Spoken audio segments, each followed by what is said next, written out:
Кыргыз Республикасынын Тышкы иштер министрлиги Россия Федерациясына эмгектенген кыргызстандыктарга кайрылуу жасады. Урматтуу мекендештер, Россия Федерациясынын аймагында жүрүп, ар кандай себептерден улам миграциялык мыйзам бузууларга байланыштуу көзөмөлдөөчү реестрге кара тизмеге түшүп калган Кыргызстандын жарандары үчүн 2025-жылдын сентябрына чейин өзүнүн укуктук абалын жакшыртып алууга жана кара тизмеден чыгууга мүмкүнчүлүк берилди. Бул президент Садыр Жапаровдун Россия Федерациясынын президенти Владимир Путинге мигранттардын документтерин легалдаштыруу мөөнөтүн узартуу өтүнүчү менен расмий кат аркылуу кайрылуусунун натыйжасында мүмкүн болду.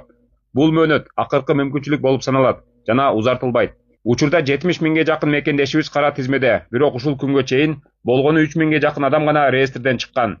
Урматтуу жарандар, убакытты текке кетирбей, аймактык миграция бөлүмдөрүнө же Кыргызстандын Россиядагы элчилигине жана консулдук мекемелерине кайрылып, керектүү маалыматтарды тактап, укуктук абалды мыйзамдаштыруу жол-жоболорун баштаңыздар.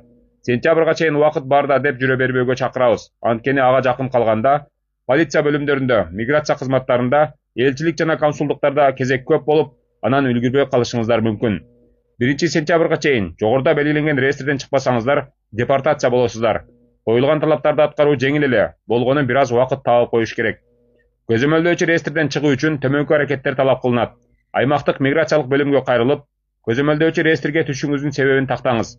Эгерде дактилоскопия, манжа издерин тапшыруу, медициналык кароо сыяктуу процедуралардан өтө элек болсоңуз, Москва шаарында жашагандар Сахарова миграциялык борборуна, аймактарда жашагандар Россиянын Ички иштер министрлигинин тиешелүү миграциялык бөлүмдөрүнө кайрылыш керек. Эмгек келишимин түзүү негизги талап. Кыргыз Республикасы ЕЭПке мүчө мамлекет болгондуктан бул негизги шарт болуп эсептелет. Эмгек келишиминин негизинде миграциялык картанын жана каттоонун мөөнөтү узартылат. Жашаган дареги боюнча каттоо жүргүзүлөт. Документтерде кемчилик болсо, мисалы каттоонун же келишимдин мөөнөтү өтүп кеткен болсо, административдик жоопкерчиликке тартылып, 5 миң же 7 миң рубль өлчөмүндө айыппул салынат. Айып төлөнгөн соң документтер мыйзамдаштырылат.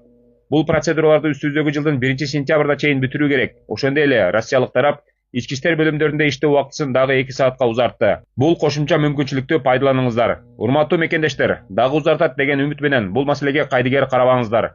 Мөөнөт бүткөндө өкмөт жардам берген жок, президент сүйлөшкөн жок деген дооматтар негизсиз болот. Кыргыз Республикасынын Тышкы иштер министрлиги ар дайым жарандардын укуктарын коргоого жана мекендештерибизге мыйзам чегинде көмөк көрсөтүүгө даяр.